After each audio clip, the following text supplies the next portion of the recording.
Now, before there was plasma cutters, there was angle grinders. And angle grinder with cutters and grinding tools. And so, come over here. This is about what you're going to get. It's not going to be perfect. It's going to be close to it. How come your bag mounts always look surprised when you get done with them? So I did this one, and I did this one.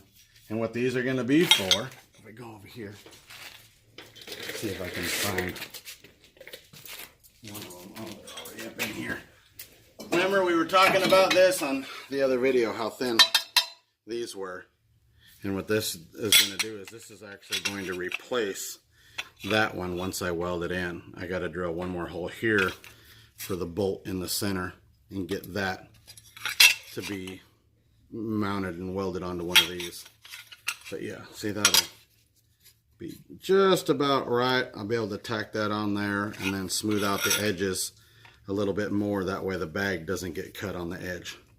But that's what we're doing, is we're rebuilding our bag cups for inside the mounting.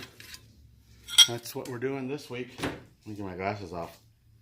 Like the new hairdo. So we're going to do that. We're going to get the bag mounts done and try to get, I looked at the old bags. The old bags are really in pretty good shape. So I'm just going to go ahead and put the old bags back in and get those mounted up. It's kind of crazy because I was using some of the old templates from when I built the Toyota. Oh, I might have to be wallered out just a little bit more. I think this one goes on there a little bit better. The bolts might actually be a little bit off. Yeah, they're gonna have to be drilled out just a hair more. But anyway, that's what we're working on this week, and we'll be right back.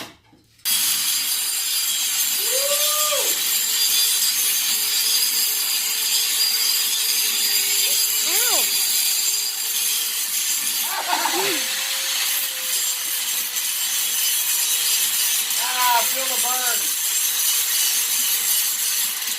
Oh, it's got approved.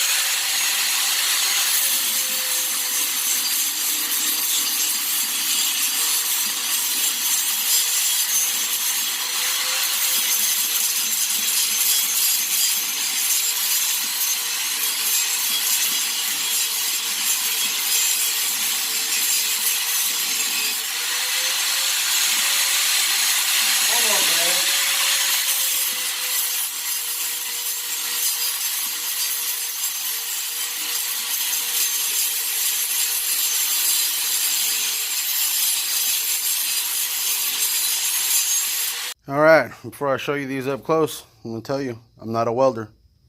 I'm a grinder. But anyway, it's welded in. I think it looks pretty good to me.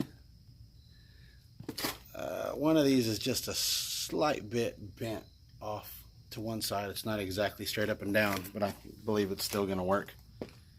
So I got these done. Now I just got to get them... yeah, see, the heat went all the way through. I got to get some fittings for these so that I can stick them back in the truck. That means we got to go to the store. I'm going to buy some, then I'm going to go back like I usually do with 1/4 inch line because I like it to move slower.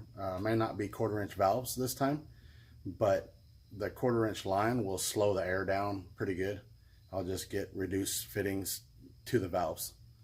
So, all right, headed to the store. She's got to work tonight. Bye. I'll show them what we did with the truck. What? Are you seriously videoing? Why you gotta be bugging? Because Katie on roller skates?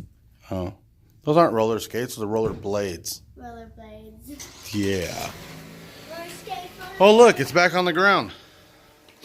So what we did was we finished the bag cups. Sorry, we just got involved and finished the bag cups, got them installed, got the air lines in, and then we went ahead and ran the air lines from the front to the back. Okay, Bring on everybody that don't like this. We're going to use rubber airline. We went from the front bags already all the way to the back. So these will end up connecting to whatever air management we want. This is a temporary, using a push to connect onto a barb fitting. But we're using this for right now so that we can air it up and with the quick connects. Here, baby. Hold that. And then we'll go ahead and hook this up. It's just regular shop air. This is so we can get it to move around. All right, go over to the front with the camera.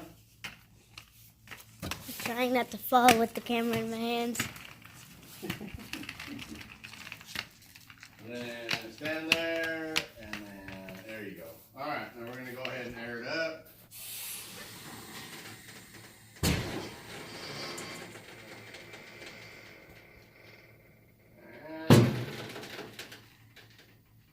I'm wondering what's locking up when it goes down like that. I think it might be the shocks.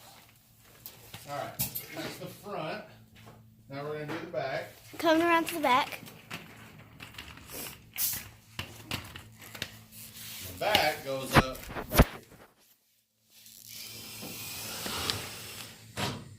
I don't like going past that. It will go past that.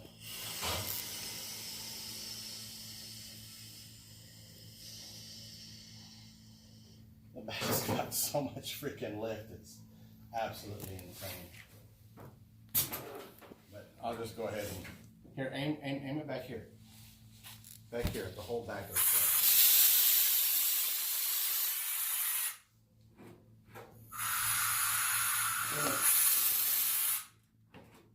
There, that's about right. There's But stuff now flying. we can get it up. There's stuff flying out in the air. But now we can get it up enough to be able to get it moved around. We still got to do the battery box in the front. And I really want to figure out what it's hanging up on now in the front. It doesn't make any sense to me that we got everything in there the way it is. I don't know. I'll have to think about that.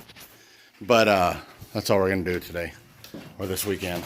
The next step is, like I said, putting the battery in the battery box in here.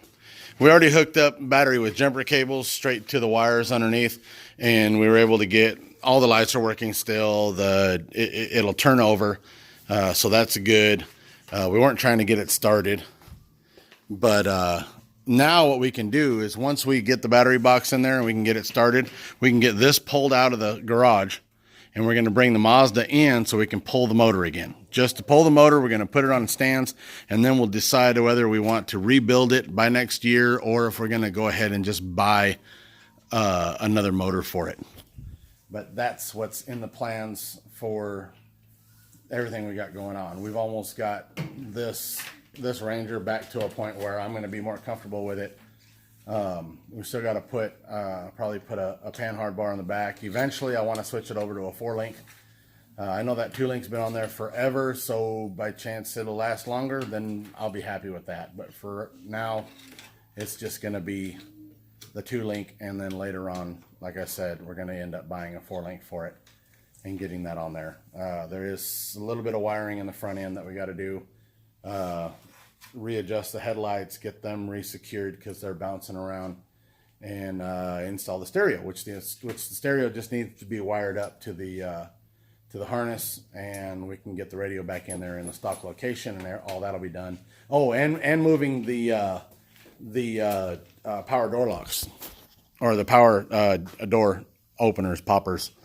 We still got to get that wiring right there done. So get that moved over to the other side into that big pocket behind the radio, and then that'll be it on that.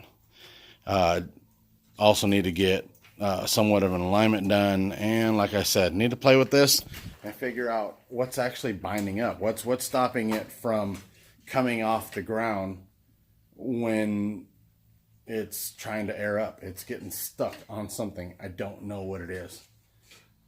I thought doing the bump steer kit and the steering and everything would, and the new rack and pinion would fix that.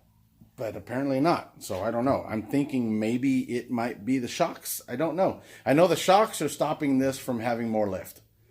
And the shocks are stopping it from dropping down a little bit farther. The shocks are bottoming out at a certain point, and they're stopping on lift. Like right now, this lift right now is all the lift it's getting. I know it can get probably about another 2 to 3, maybe, yeah, 2 to 3 inches at least, maybe a little bit more if I take those shocks out.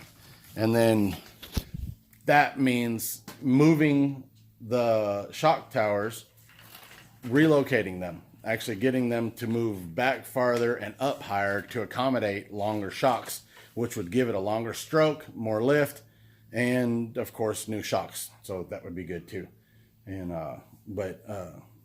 again, get this out of here, get the Mazda in here, pull the motor, put it back out there, turn the Ranger around, bring it in, pull the bed, and work on where I want to put the air management. And then this would pretty much be done and ready to roll. So hopefully by spring of next year, we'll have that done so we can start driving. So say goodbye. That's not goodbye.